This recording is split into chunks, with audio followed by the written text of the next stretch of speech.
You're welcome back to The Pulse. I'm Arba Kumsin, and as I told you earlier, I have an esteemed guest in the studio with me. She's the running mate of the PPP flag bearer, Dr. Papakwesi Indum. Her name is Bridget Jogwenuku. And with 14 days to the crucial polls, we want to find out from her how campaigning has been for her, because she's relatively new to campaigning. So with just 2 weeks to the elections, we want to find out how it has been for her. Hello and welcome, Bridget. Hi, Arba. Thank you. Thanks for having me again. You're welcome. So, you look tired. Are you tired of campaigning? No, I've been a bit under the weather, and it's been hectic. It's been hectic. As you said, it's new on me, so it's been a bit hectic. But I'm not tired of campaigning. No, Okay. I was in Makola yesterday. Yes. With a woman, and it was very refreshing. Yes. What made it refreshing? Because I mean, you're a woman. You go to Makola all the time. Yes, I go to Makola all the time, but I stopped going to Makola a while ago because things got difficult. So I go to Medina Market now. Okay. And so it was nice to see all those women I buy from, and they were quite happy to see me. Yeah. But apart from that, I think that they were happy to see a woman who they saw as an everyday person go into politics. And also to see that there's a woman vying for higher office, as they say, it's who will speak for them. And another thing was they were happy to see the PPP there, because these are people who support us, but we probably haven't taken our campaign there in that manner. When you say people who support you, are you talking about the market women? The market women and some of the men were there. I mean, they are predominantly women. We have supports there, but we hadn't actually targeted our campaign in that manner. I'm curious to know, why would they support PPP over, say, NDC or MPP? You know, I'll tell you what, we have a lot of women's support. One is because of me. Okay. Two, I think that you've heard Mrs. Indom speaking a lot on air. And three, Ghanaians want peace. Okay. The reason why these Ghanaians are supporting the PPP is because they can see the bickering and the fighting among the other two parties. And they believe that in voting for PPP, they will have their peace. So they are happy to see us, and they're happy to say, this is our party is here. I see. Yes. Okay, interesting. So you've been interacting with these market women when you went to Makola yesterday, and you say you went to Choco as well. We went to Choco as well and interacted with some youth. What are the issues that keep coming up when you meet these and interact with these people? The one thing that hits you, which is really obvious and which the PPP and Dr. Indom talks about, is jobs. When you go to campaign in the middle of the day, at that time of the day, and you see teeming youth who are prepared to just follow you so they can have a T-shirt or, you know, just something to do. What's this whole thing about T-shirts that, you know, well, people... there are several ways to it, or several meanings to it. One of them is a sense of identification. Okay. And especially with the PPP, we are the third party now, and people want to say, this is my party. So they want that T-shirt so they can wear it and say, our party is also represented here. Do you feel that do you get the sense that they really are identifying with the party, or they're just collecting the T-shirts for, you know, as a keepsake? A lot of them are identifying with the party, desperately want to identify, to say, we are with you. There are some who want it as a keepsake. There are some who want it as clothing because they just don't have it.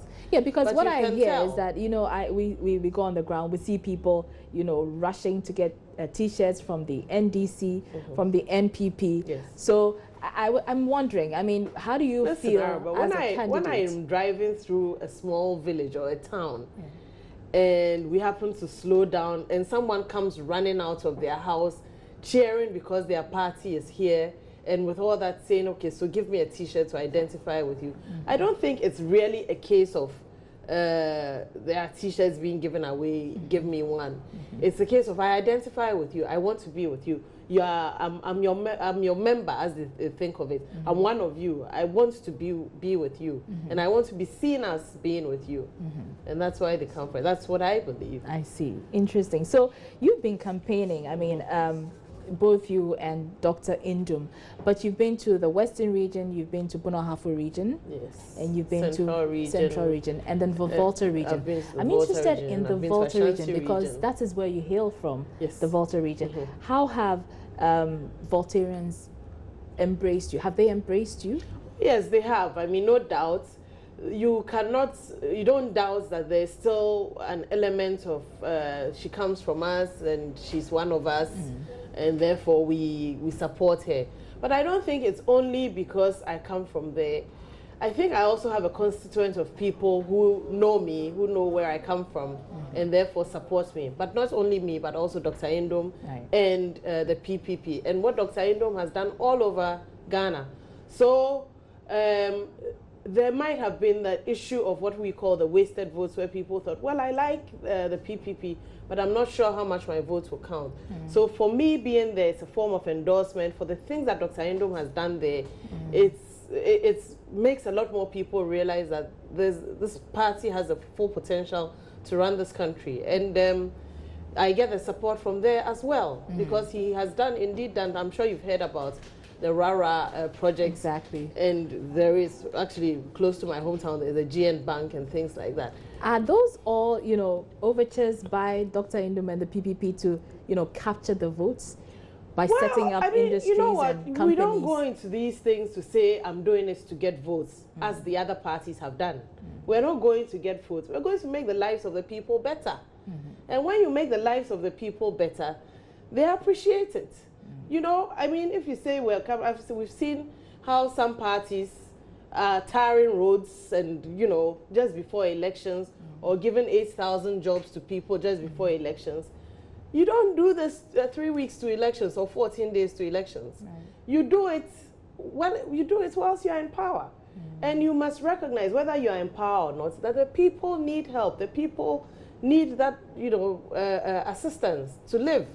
And if you're not doing it and you only wait till they're going to vote so that you can influence them, then the electorates must also be discerning enough to say, no, this is not the way we want it. We want the prosperity throughout the 4 years or whatever. Okay. So Dr. Indom has not been doing, and you can't build a GN Bank in every district in a couple of months because of elections. He's been doing it. It's something he's doing. It's not to win the votes. It's to pay. He as he says, he's been blessed. He has a political party. He's paying it into the lives of the people. And the only way you let people recognize that you are interested in their welfare rather than their votes. So we don't see people as votes. We see them as people of Ghana. That is the difference. I see. Let's stay a while longer on the Volta region. How would you assess the PPP's chances in the Volta region? Because you know that it's a stronghold of the NDC. The MPP, which is the second biggest party, is trying to make inroads into that part of the country. How do you assess your party's chances there? We have very good chances. We have candidates there who are doing very well. And they are known for what they are doing, and people want to vote for them. So, we have very good chances there as well. I don't think that anybody can claim any part of the country as their stronghold anymore, because really? there's 7 parties on the ballot, and they're all campaigning in various areas. But realistically, well, they call it that. But show. The Volta region, there are parts of the Volta region that are very unhappy, and I think you have done the news on that, are very unhappy with the NDC. I'm not here to talk about the NDC. I'm here to talk about the PPP. There are parts of the Volta region that are very happy with the PPP, and our results will show it. And where are those parts? Well, they're good parts. I'll just leave it at that. Are you talking about the upper part of the Volta region? Everywhere. I've campaigned everywhere, and I've seen it. I started from a little town called Galosota, who are very strategically placed but have been abandoned. They've always voted NDC. They are ready to change.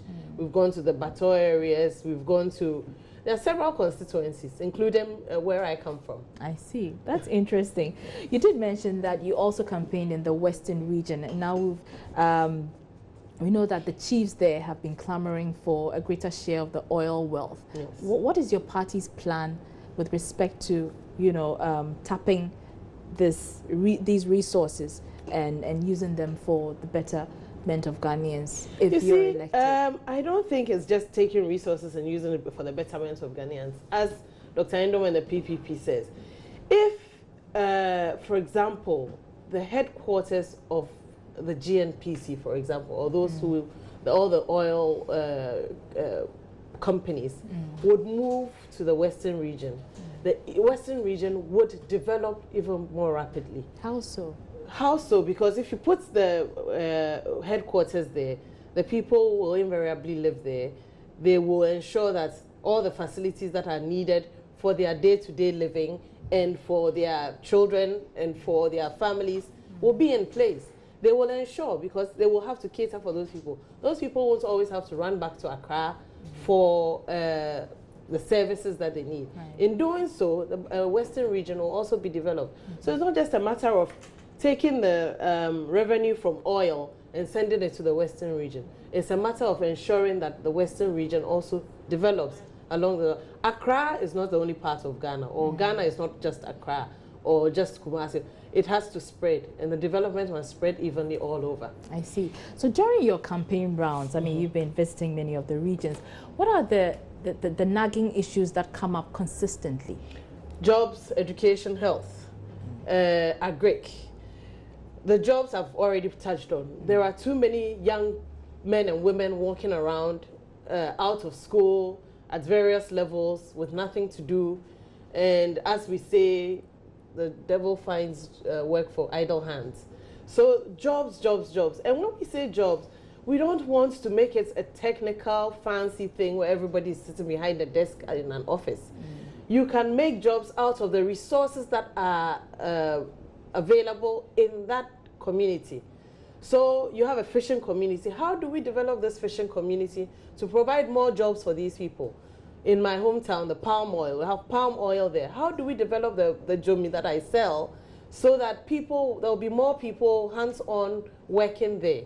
So that it doesn't necessarily have to be that, okay, we already have the youth who are out of school, who probably don't have the qualification.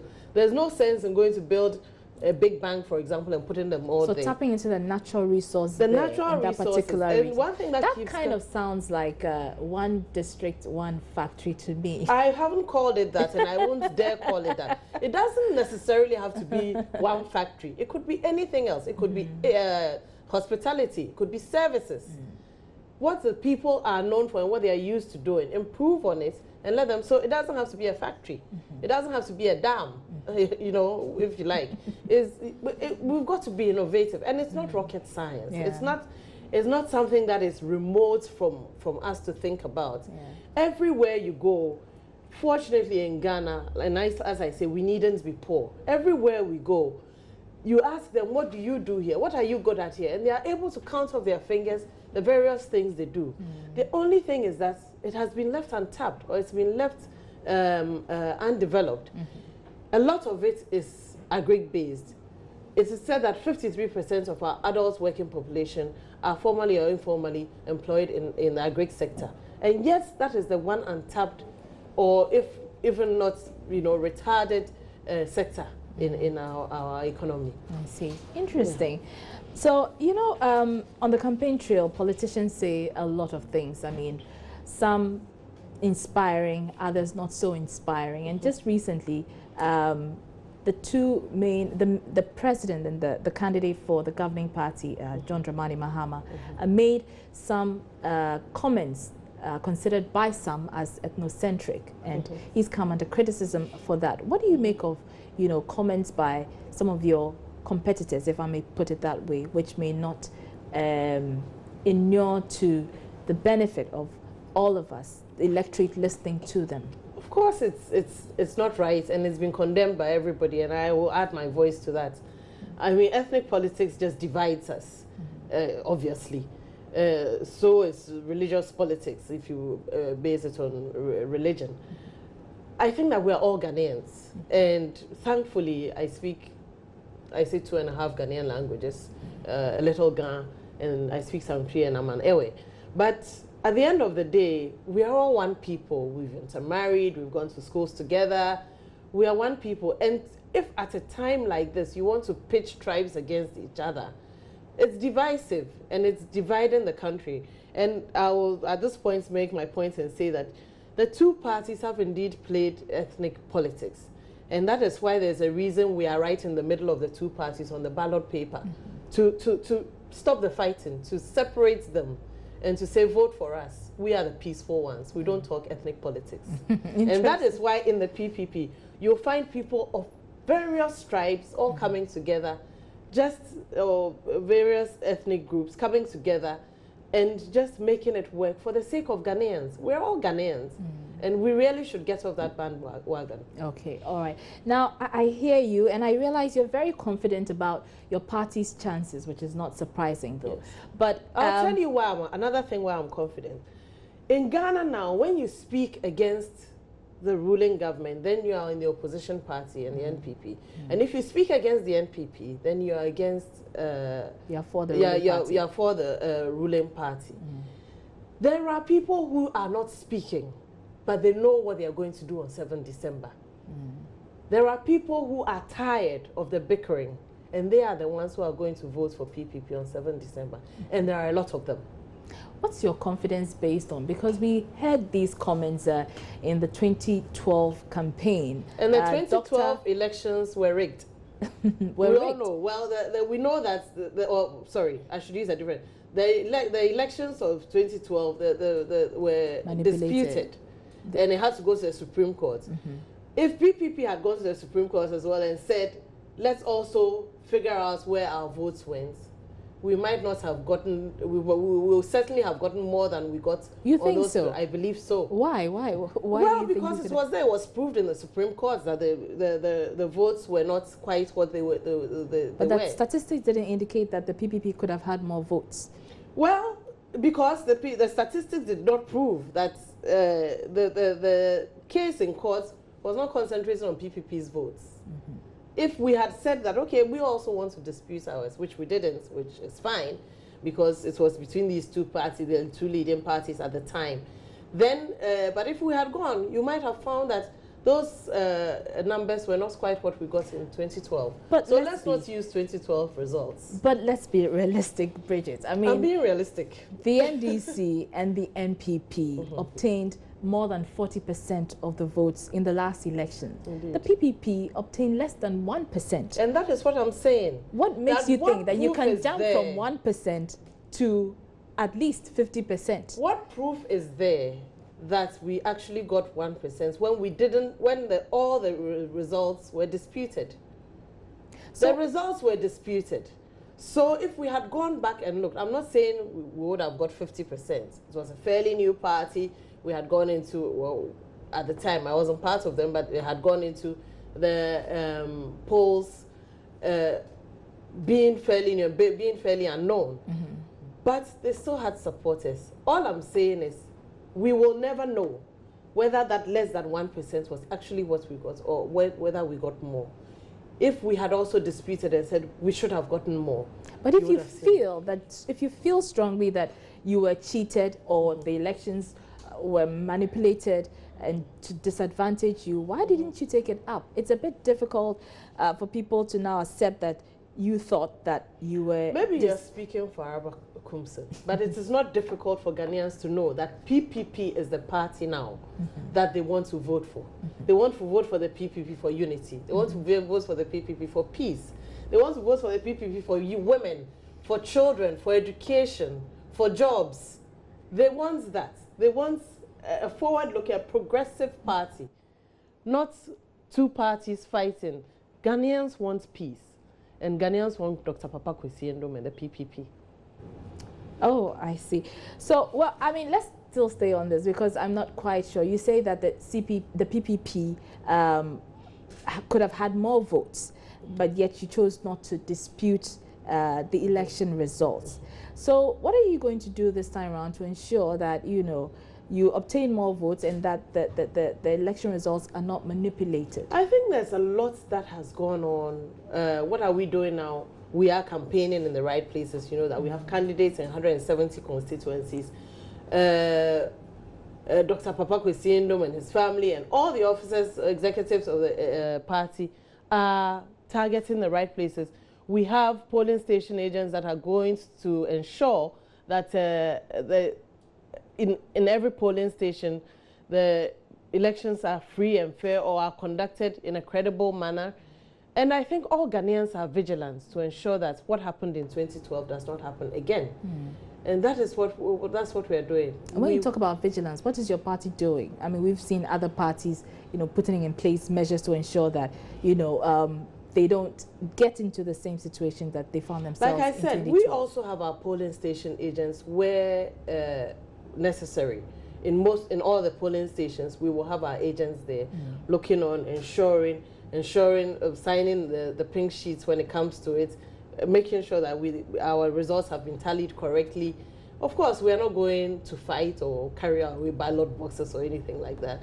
We're going to do it in a peaceful manner. I see. Speaking of the elections, yes, it's 2 weeks, 14 days to the elections. Do you think that the EC can carry off a free and fair election?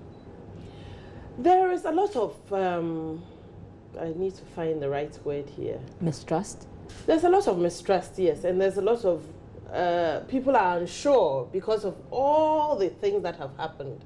The cases in court, the allegations from one party or other, the bloated voters register.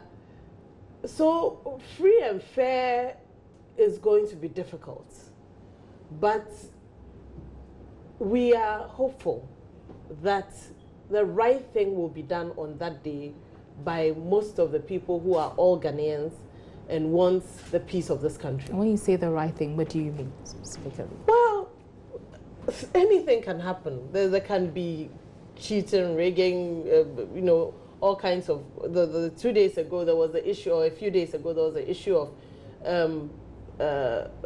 some of the papers that didn't have serial numbers. We were concerned about that. Yes, we should ensure that if those papers are going to be used, they should be serialized so that we know that they are part of the election process. And all the other allegations must either be refuted or they should prove to us that they are really unfounded. And then when we go, we all know we are working with a clean slate and nobody is trying to do any backhand business. Interesting. Bridget, so in all the, going up and down the country, crisscrossing, from the north to the south, to the east to the west, what were some of the challenges that you faced on your campaign? I think the most difficult for me was personally or the party? Both. Well, personally, the most difficult for me was some of the roads.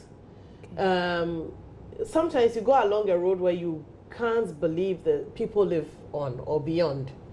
You wonder where this road heads because it's just a dirt road. When we were in the Woolensey area, Bimbilla Woolensey area, driving along from Bimbilla to Woolensey, we had to drive through 5 rivers.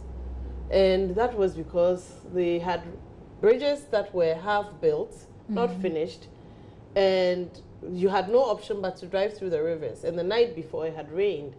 And I still have a video of it having to drive through these. And these people vote. These people farm. These people produce food for the country. And they've almost been left to their own devices. Well, survive there somehow. Those were difficult for me. And when I would get to those areas, what I would see would be children who would seem as if they had, no, this is it. This is their hope in life. This is as far as they get. And they are the ones I feel sorry for because it's almost like, how does this child ever see the city, the closest city, which might be Tamale or Bolga, or depending on which of the upper regions you're in. So it was, those were the challenge, those were the difficult things for me. Yeah, the absence of those kinds of infrastructure like roads is a worry there. But I mean, you can't really blame the government. They have prided themselves on infrastructural development. They have also taken, I mean, you've seen the circle interchange, haven't you? What do you make of that? It's beautiful, is it not? It's lovely. I've seen pictures of it. I haven't been there yet. Okay, you must. Lovely, I've been there and I was wowed by it. It needs to feed into the life of people. If right below the circle interchange you have communities that cannot take care of their health, then we have a problem. Our priorities are misplaced. But isn't it also important that it's cutting down on the, reducing the congestion that we used to have before? congestion. It takes up a lot of man hours. It does take up a lot of man hours. But I see that you have people who are who are helping with pedestrian crossings who can't read or write, or people who you've put signs there that says no hawking and people don't understand what no hawking is. So we need to place our priorities right, educate the people, feed, let the people feel the development in their pockets. So we need to place our priorities right. Yes. Don't you think that the interchange was it was expensive? It's way too expensive. Was it a misplaced priority? I think it was a misplaced priority in that we could have dealt with the congestion in a much cheaper way. How so? I mean, first of all, let's even look at its day-to-day running. Look at the light, the amount of lights we've put there. We can't even generate enough electricity for our households. And then you put something like that there and call it Dubai. I mean, are we proud of our country or what? We can't even find a local name. That looks like an interchange you'll find in Dubai. What's wrong with calling it Dubai? I haven't been to Dubai, I'll admit. I've been to other countries, and it doesn't need to be so elaborate for a developing country such as ours. But we look forward, don't we? We go to these countries and look forward by starting with the basics. Look forward by starting with the basics. Make sure your people are educated. Make sure your children have gone to school to a certain level. Make sure your agric is developed, because that is what we have. That is the main stay of the people. 53% of our people. That is what they do. If you feed that into the lives of the people, circle interchange or whatever they wish to call it will come up when it is needed. I mean, putting that structure in place at this time is not priority. So at what point in time do you think that it will be right? You haven't paid your nurses. You can't afford to pay your nurses. You can't afford to pay teachers.